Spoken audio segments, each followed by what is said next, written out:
আসসালামু আলাইকুম। বর্তমানে সারা দেশ চলছে তাদের ইশারায়। দেশের বিভিন্ন দুর্যোগ দুর্দশায় তাদের দায়িত্ব সবার চেয়ে বেশি।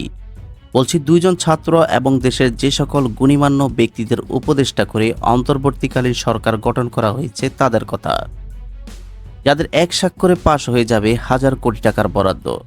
কিন্তু তাদের নিজেদের বেতন কত এবং তারা সরকারি কোষাগার থেকে কে কত টাকা পাবে? তো চলুন আজ দেখে নিই বাংলাদেশের অন্তর্বর্তীকালীন সরকারের প্রধান উপদেষ্টা ডক্টর ইউনূস এবং অন্য সকল উপদেষ্টাদের কার বেতন কত এবং তারা রাষ্ট্রীয় কি কি সুযোগ সুবিধা পাবেন। মূল ভিডিওটি শুরু করার আগে আপনাদের কাছে ছোট্ট একটি অনুরোধ, কষ্ট করে এই ভিডিওতে একটি লাইক দিন এবং চ্যানেলটি সাবস্ক্রাইব করে পাশে থাকা বেল আইকনটি অন করে দিন। প্রধান উপদেষ্টা একজন প্রধানমন্ত্রীর সমান পদমর্যাদার ব্যক্তি হলেন প্রধান উপদেষ্টা। একজন প্রধানমন্ত্রী বা প্রধান উপদেষ্টার কাজ হলো দেশকে সঠিকভাবে পরিচালনা করা, তবে বিনামূল্যে এই কাজ করবেন না তিনি। এই জন্য অন্য সকল চাকরিজীবীদের মতোই মাসের শেষে বেতন পান বাংলাদেশের প্রধানমন্ত্রী। সেই সাথে তিনি পান একাধিক সুযোগ সুবিধা। তো প্রধানমন্ত্রী নেই অন্তর্বর্তীকালীন সরকারের প্রধান উপদেষ্টা ডক্টর ইউনূস মাসিক বেতন ভাতা এবং বিভিন্ন সুযোগ সুবিধা পাবেন। দ্য প্রাইম মিনিস্টার বিল 2016 অনুযায়ী বাংলাদেশের প্রধানমন্ত্রীর বেতন মাসে 1,15,000 টাকা। এছাড়া তিনি মাসিক বাড়ি ভাড়া পান 1 লাখ টাকা এবং দৈনিক ভাতা পান 3,000 টাকা। বর্তমান প্রধান উপদেষ্টাও এই একই সুবিধা পাবেন। প্রধানমন্ত্রীর মাসিক বেতন ছাড়াও যাতায়াত খরচ, বাড়ি ভাড়া, ডেইলি অ্যালাউন্স, ইন্স্যুরেন্স সুবিধা, কূটনৈতিক পাসপোর্ট, নিজের দপ্তরের এবং অন্য টেলিফোন ব্যয়, চিকিৎসা সেবা সহ আরও অনেক সুবিধা পেয়ে থাকেন সরকার প্রধান, যার পুরোটাই দেয় রাষ্ট্র। নতুন সরকারের প্রধান উপদেষ্টার জন্য এইসব খরচ পুরোটাই দেবে রাষ্ট্র। বাংলাদেশের প্রধানমন্ত্রীরা সাধারণত নির্বাচিত হওয়ার পর একটা সরকারি বাসভবন পেয়ে থাকেন। এর সাজানো থেকে শুরু করে রক্ষণাবেক্ষণের যাবতীয় খরচ বহন করে রাষ্ট্র। কেউ চাইলে নিজের বাড়িতে অথবা অন্য কোথাও বাড়ি ভাড়া নিয়েও থাকতে পারবেন। সেই ক্ষেত্রে সেই বাড়িও সরকারি টাকায় অত্যাধুনিক বিলাসবহুল করে সাজিয়ে দেওয়া হবে। বাড়ি ভাড়া হিসেবে প্রতি মাসে 1 লাখ টাকা করে পান প্রধানমন্ত্রী। তার বাড়ির নিরাপত্তায় থাকেন স্পেশাল ফোর্সের সদস্যরা। বর্তমান প্রধান উপদেষ্টাও প্রধানমন্ত্রীর ন্যায় এই একই সুবিধা পাবেন।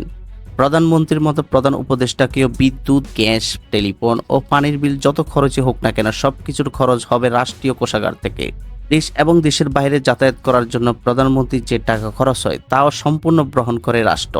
দেশের মধ্যে ট্রেনে যাতায়াতের ক্ষেত্রে তার জন্য বরাদ্দ থাকে বিলাসবহুল রেলওয়ে সেলুন কোচ। পরিবারের কোনো সদস্য থাকলে তারাও ফ্রিতে যাতায়াত করতে পারবেন। এছাড়াও বিমানে ভ্রমণের যে খরচ হয় তাও বহন করে রাষ্ট্র। আকাশপথে ভ্রমণের সময় রাষ্ট্রীয়ভাবে বাৎসরিক 25 লাখ টাকার ইন্স্যুরেন্স কভারেজ পান বাংলাদেশের প্রধানমন্ত্রী। প্রধান উপদেষ্টাও এই একই সুবিধা পাবেন। এছাড়াও অন্তর্বর্তীকালীন সরকারের প্রধান উপদেষ্টা ডক্টর মোহাম্মদ ইউনূসের জন্য বরাদ্দ হয়েছে BMW এর অত্যাধুনিক সিরিজের একটি বিলাসবহুল গাড়ি। এবার জানব উপদেষ্টাদের বিষয়ে। ছাত্রদের মাঝ থেকেই বেছে নেওয়া ছাত্র আন্দোলনের কেন্দ্রীয় 2 সমন্বয়ক আসিফ এবং নাহিদ সহ বাকি সকল উপদেষ্টাদের নিয়ে অন্তর্বর্তীকালীন সরকার গঠিত হয়। একজন মন্ত্রীর সমান পদমর্যাদাবান ব্যক্তি হলেন উপদেষ্টা। একইভাবে মন্ত্রিসভার একজন পূর্ণমন্ত্রীর সমান বেতন ভাতা ও আনুষঙ্গিক সুযোগ সুবিধা পাবেন তত্ত্বাবধায়ক সরকারের একজন উপদেষ্টা। The minister of state and deputy ministers bill 2016 অনুযায়ী একজন মন্ত্রী মাসিক বেতন পান 1,05,000 টাকা। মন্ত্রী, প্রতিমন্ত্রী বা উপমন্ত্রী কাউকে তাদের বেতনের জন্য কোনো কর পরিশোধ করতে হয় না। সেক্ষেত্রে একজন উপদেষ্টাকেও রাষ্ট্র একই সুবিধা দেবে।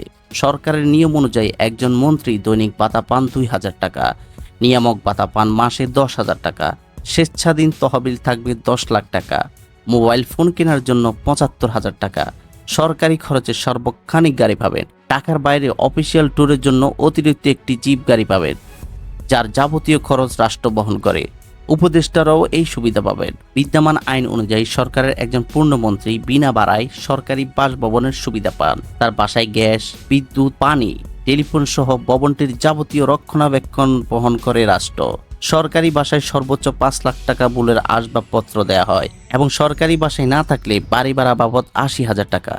সেই সঙ্গে বাড়ি ব্যবস্থাপনা খরচ ও সব ধরনের সেবা খাতের বিল, বিমান ভ্রমণের জন্য ইন্স্যুরেন্স সুবিধা 8 লাখ টাকা পেয়ে থাকেন একজন মন্ত্রী। এছাড়াও মন্ত্রীরা সর্বক্ষণিক নিরাপত্তা প্রহরী পান। বাসস্থান থেকে অফিস বা অফিস থেকে বাসস্থানে যাতায়াতের জন্য খরচ পান। নিজের এবং পরিবারের সদস্যদের ভ্রমণ খরচও পান তারা। এছাড়াও 2 জন গৃহকর্মীর ভ্রমণের খরচ পান একজন মন্ত্রী। এই সব সুবিধা নতুন সরকারের উপদেষ্টারাও পাবেন। এবং এই উপদেষ্টাদের সকলেই একই বেতন এবং একই সুযোগ সুবিধা পাবেন। তবে দায়িত্ব পালন শেষ করে তারা যখন সরকার ছেড়ে চলে যাবেন তখন তারা সবাই সাধারণ নাগরিক হিসেবে বিবেচিত হবেন। এক্ষেত্রে একমাত্র প্রধান উপদেষ্টার দায়িত্ব ছাড়ার পরে সরকারি ব্যবস্থাপনায় 2 বছর আবাসিক সুবিধা পাবেন বলে জানা গেছে। তো বন্ধুরা, প্রধান উপদেষ্টা এবং উপদেষ্টাদের বেতন নিয়ে আপনাদের মতামত কি তা কমেন্ট বক্সে জানিয়ে দিন, আর ভিডিওটি শেয়ার করে দেওয়ার অনুরোধ রইল।